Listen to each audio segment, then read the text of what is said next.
Hamas is the proximate cause of the war, but it is not the final cause, using Aristotelian logical language. Hamas has gotten the war going. Hamas would not have started this war without Iranian backing, without Iranian support. Hamas can wage a local war, it cannot defeat Israel. Hamas is a tiny, nihilistic terrorist group. It's a kind of atavism, it's a kind of survival of an earlier, well, crude and barbarian structure into the modern period. It alone cannot defeat the powerful state of Israel. Israel is, as you know, Israel has become technologically, politically, economically, the hegemon of the Middle East. Israel is the most powerful state, the most powerful society in the region. Hamas is not going to defeat Israel on its own. But it can destabilize the situation in a number of ways. It can, for instance, hope that maybe Iran would push Hezbollah in Lebanon to enter the fray. Hezbollah is another terrorist group, a Shiite terrorist group, by the way, much more close to Iran than Hamas. But when it comes to killing Jews, Shiites and Sunnis can sometimes cooperate. Hezbollah has been estimated by Israel at least 60,000, 70,000 rockets in its arsenal. Much greater arsenal than Hamas. If Hezbollah could be pushed into the war, then Israel would be fighting a two-front war, south and north, which would be very dangerous, very difficult. But Hamas is largely isolated. She gets no support from Saudi Arabia, the most powerful Arab state of Egypt. She gets no support from Egypt. She can get no support from the Syrian regime, which is up to its neck in trouble with the Islamist rebels in Syria.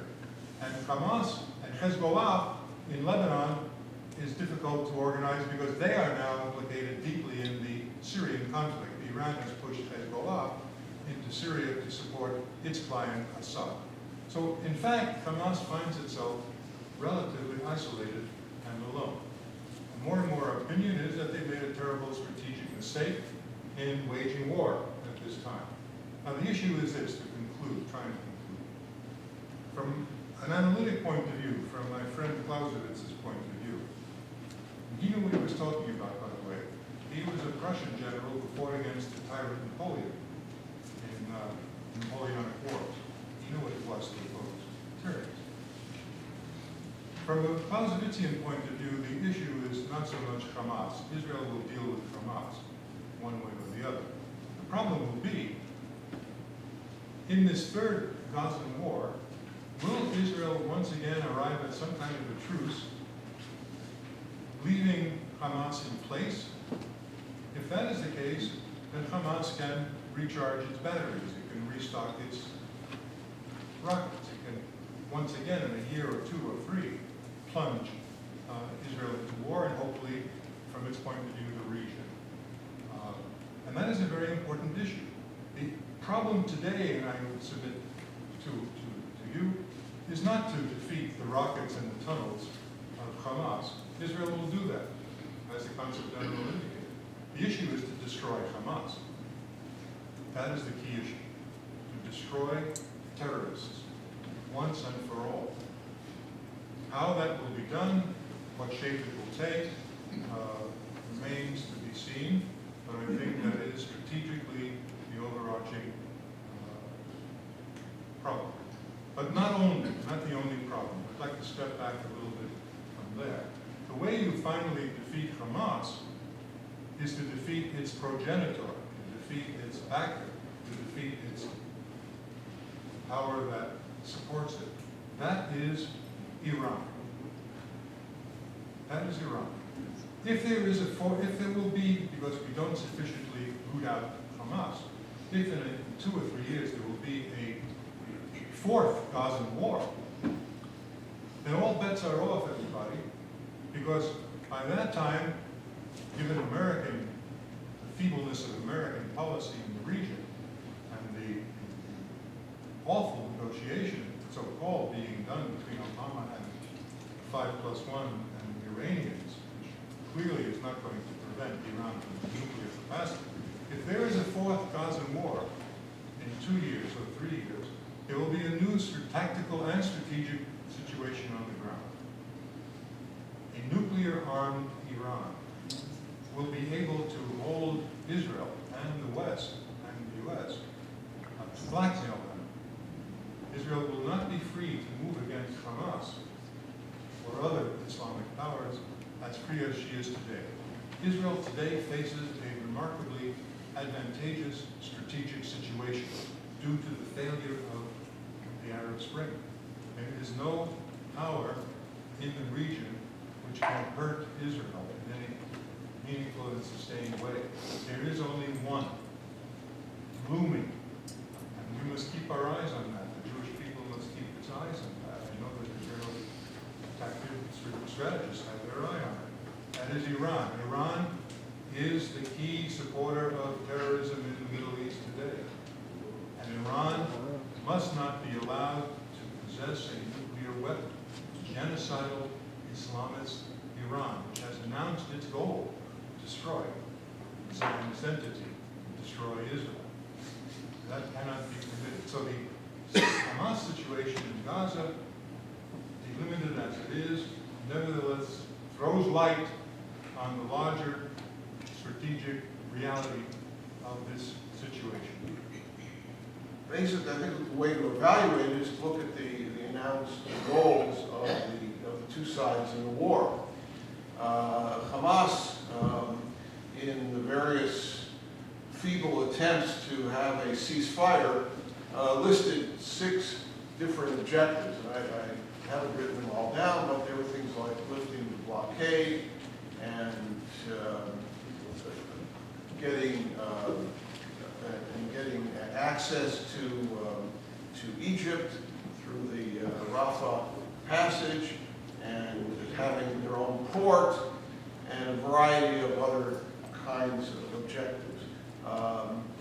Basically, it appears that Hamas is going to get none of those objectives realized, which essentially says to us that this entire effort by Hamas was basically a total disaster from their point of view. They gained nothing, and they lost a tremendous amount because of the untold damage that has been done to Gaza, not to mention, of course, all of the casualties. What about the war goals on Israel's side? I think they were much more modest. Israel didn't want a war. I think Hamas did want a war. And there were indications months ago that Hamas was planning a war for this summer. So the fact that they found a way to provoke a war should not have been a surprise. There were indications of that months ago. But so Israel's objectives were much more limited. Israel's objectives were not to transform the situation in the Gaza Strip, as Hamas wanted to do, but rather to stop the rockets. What started Israel's involvement in the war was the rockets coming in to Israel. I was there at the beginning of July when the rockets started coming in, and there was no reason. I mean, there were excuses used by Hamas, supposedly because Israel had rounded up 500 Hamasniks after the kidnapping and murder of the 3 guys in the territories in June. But, you know, the international community talks about proportionality. Is there a proportional relationship between 500 Hamas people being detained in the West Bank and launching thousands of rockets at Israel? It's totally impossible. So that simply reinforces the notion that Hamas really wanted to have a war. So Israel's first objective was to stop the rocket attacks. We look at the situation today, and the rockets are still flying. There has been certainly a degrading of the rocket attack capability of Hamas, but after a month of fighting, attacks from the air and from the ground, Israel has not been able to suppress the Hamas rockets.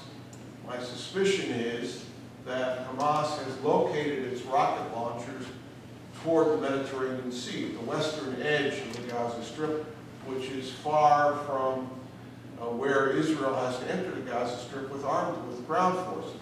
As we know, the Israeli army went into the Gaza Strip only about 1 or 2 kilometers. The strip is several kilometers wide. It's a bigger place than Hillary Clinton imagined when she said the other day that there's no room in the Gaza Strip to locate rocket launchers except in the middle of heavily populated areas. And this is from a former Secretary of State and a presidential aspirant as well.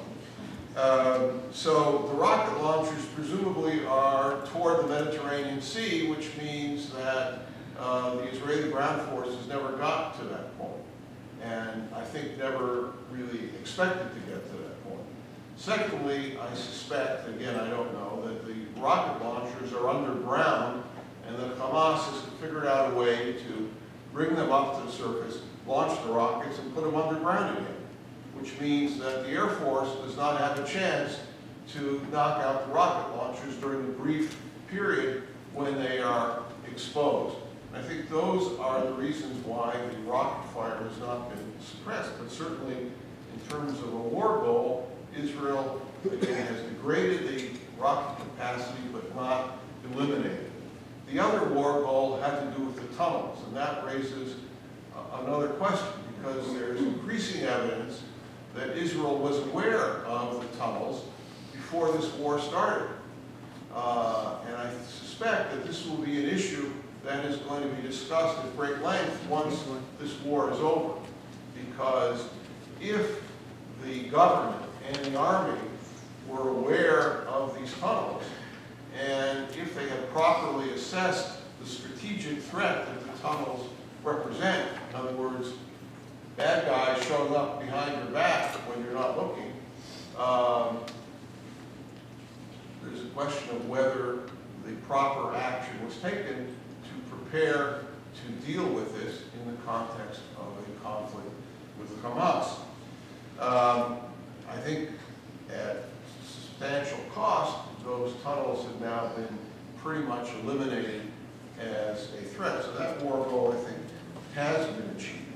But I don't think, despite much rhetoric that was expressed during the war, that I don't think it was possible, and it certainly was not a goal of Israel, to defeat Hamas to the point that it would surrender or simply be eliminated. That was never a possibility, and as we saw, the government of Israel was extremely reluctant to get into a ground war for understandable reasons, and I think correct reasons. They avoided it because they understood the cost, and the cost is a human cost as well as a financial cost.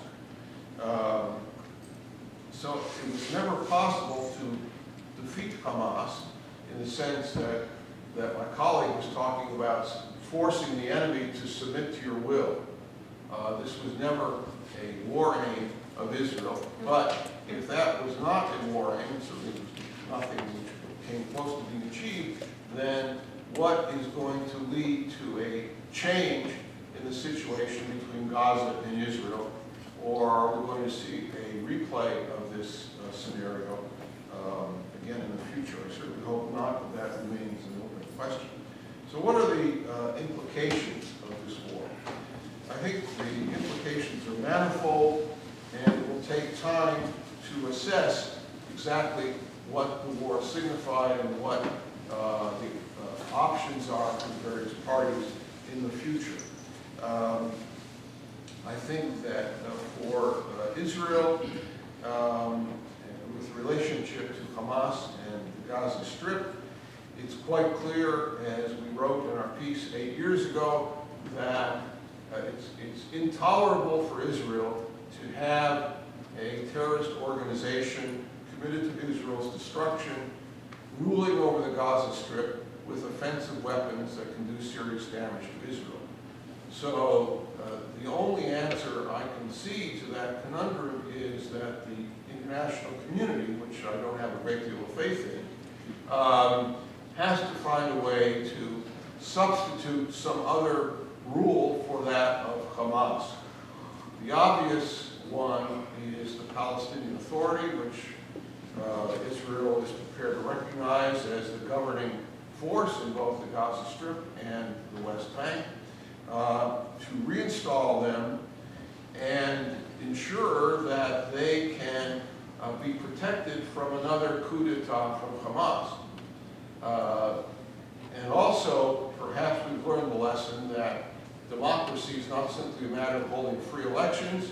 This was a mistake made both by the American government and by the Israeli government in 2006. Fine, we're going to have democracy in the Gaza Strip, let's hold an election. And what happened? Of course, Hamas won. So one has to be understanding of what it takes to build democracy. I am not optimistic about democracy being established in a meaningful way in the Palestinian territories, either the West Bank or the Gaza Strip. But there has to be some effort to ensure that whatever party is going to govern the Gaza Strip is not going to see itself as having an obligation or even an opportunity to be a strategic threat against Israel. I can see that in general, the media has some kind of liberal mindset, and they're trying to fit the information into this liberal mindset, and therefore they have a tendency to give a stereotyped view of reality. When something doesn't fit the reality, then it's simply omitted. It doesn't fit its global view. At the beginning, I used to answer to almost every media, Le Monde, Le Figaro, and everything. With the years, I decided to concentrate on Quebec, and later on only on the French Quebec, because I said to myself, Jews in France can take care of the media.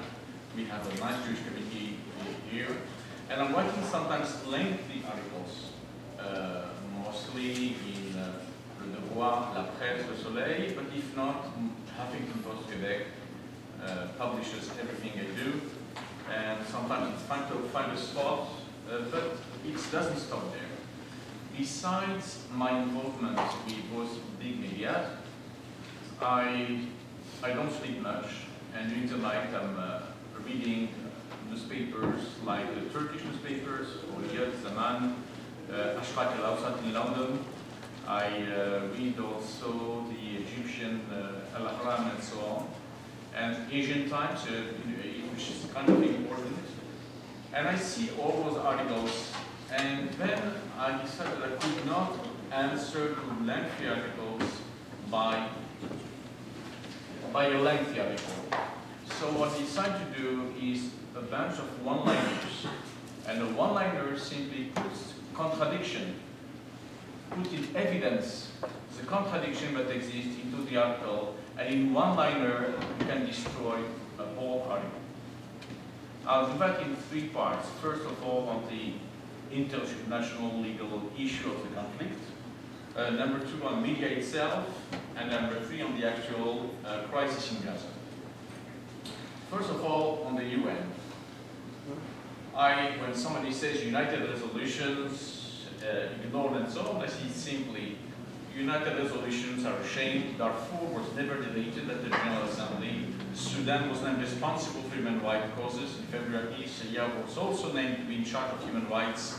At the same time, the anti-Israeli resolutions are automatically voted by Arab or Muslim countries. UN agenda has been kidnapped, distorted, and made a mockery of. Very simple. It says what it says. Many people say, well, what about the settlements are illegal? I say, how many times can one repeat a lie hoping it would be true? Nothing is illegal about the settlements. The final borders are to be discussed and agreed according to Resolution 242. There were no previous borders, no previous state in West Bank, and nothing is occupied. Hanging into no claims, only post-conflict resolution and delimitation of final borders better be seen. When you have a word coming back all the time, occupation, occupation, occupation, I answer, there's only one occupation of the Palestinian people, it's occupation by the murderous Hamas and the corrupted Palestinian Authority. That's also an occupation. And many people say, well, the two-state solutions. I answer a lengthy article and I say, well, two-state solution, why Palestinian Authority is celebrating mass murderers through suicide attacks? Come on, let's be serious. Very simple, but it says what it says. About the partiality of the media. Media is so busy scrutinizing Israel actions that it forgets to condemn Hamas or the other countries who do not condemn Hamas actions publicly. Media which is blind to everyday hate-mongering of the Palestinian Authority and the madness of Hamas Islamists will end up in a cacophony of insane propaganda. Sometimes you leave, when you have nasty articles, you tend to be nasty itself, although most of the time I believe it's better to stay on the correct side. Then you have many articles on conspiracy theories, you see some kind of big conspiration with CIA, with Israel, with Chinese, and so on. And I say simply, when commentators will stop hiding behind paranoid conspiration theories and obsessions, maybe we'll be able to know something about the basic facts and read them. On the actual conflict, what comes to make up the poor Gazans? Okay, and I answer, the poor Gazans, they're no longer occupied and manage to find budget for bigger and bigger missiles and bring on themselves misery upon misery. And that one-liner, but the whole article because the poor Palestinians of Gaza says it all. On the number of casualties, obviously, I say Israel needs shelters to protect its population, Hamas needs shelters to protect its rockets, and puts its population on top of it, only how would definitely it. And I said shooting deliberately on civilian populations, forcing each to go underground, and then complaining there's not enough casualties, this is the worst of hypocrisy. I gave an interview on the radio in Montreal on Friday, and it was a half-an-hour interview, and what was coming up, how come there's not enough, Israeli casualties? That's it. And it was something like it's a mindset already. About alleged massacres. Alleging massacres that never were is a lie and an insult to intelligence. Ignoring massacres committed by other parties is criminal. And I say that because we have also a lot of people, unilateral accusations of Israel all the time, just like we are surrounded by anchorages. For instance, I've seen people saying the opinion of Gazawi, like Hamas. I said today, the Gazawi of today, if they could say what they think without fearing of being killed, then we could speak maybe of the opinion of the Gazawi of today. Arabs outcry. Many people speak about, Arabs outcry and so on. For instance, they said, Eid al-Fitr, how can they have a party and feed, this end of Ramadan while the Gazan are poor Gazan not being bombed, while the same week 720 Syrians were killed, but that's something else. I think Hamas does not care about human life. Where is the outcry from the Arabs demanding that Hamas stops its insanity? One line. There was always all the time an Israel delegation in Cairo waiting, because the best thing is still to have an agreement, not with Hamas, because nobody wants an agreement with Hamas. And you saw poor Mr. President Obama the day before yesterday coming out, but Qatar promised us that Hamas signed. I mean, yeah, sorry, they promised. Hamas signed. Yeah, okay, so what? We see an agreement where Saudi Arabia and Egypt have a big role to play, because of the interests. And it's very funny because 4 weeks ago we would have never said it, and the Palestinian Authority. To have the Palestinian Authority getting the money, the funds from the international community, and to be the one rebuilding Gaza. Not to let Hamas rebuild Gaza, but to have the Palestinian Authority to be the one rebuilding Gaza. Because if you look at the situation, since the death of Arafat, and let's put the propaganda aside, etc. Since the death of Arafat, it's not the Fatah who was doing and fighting us in the West Bank. It was Hamas and the other jihadist factions. Fatah came to the conclusion that it would be better for them, that they would achieve more by political means than by military means. I mean, guys, it doesn't mean that they are no member of the Jewish Agency or the Zionist movement, yes? But if you look at the situation, it's better to have a strong Palestinian Authority in the Gaza Strip, backed by Egypt and Saudi Arabia for the money, and not Qatar money. I mean, it's funny to speak like this, where you see who is Saudi Arabia, but yes, it's better. That's our interest.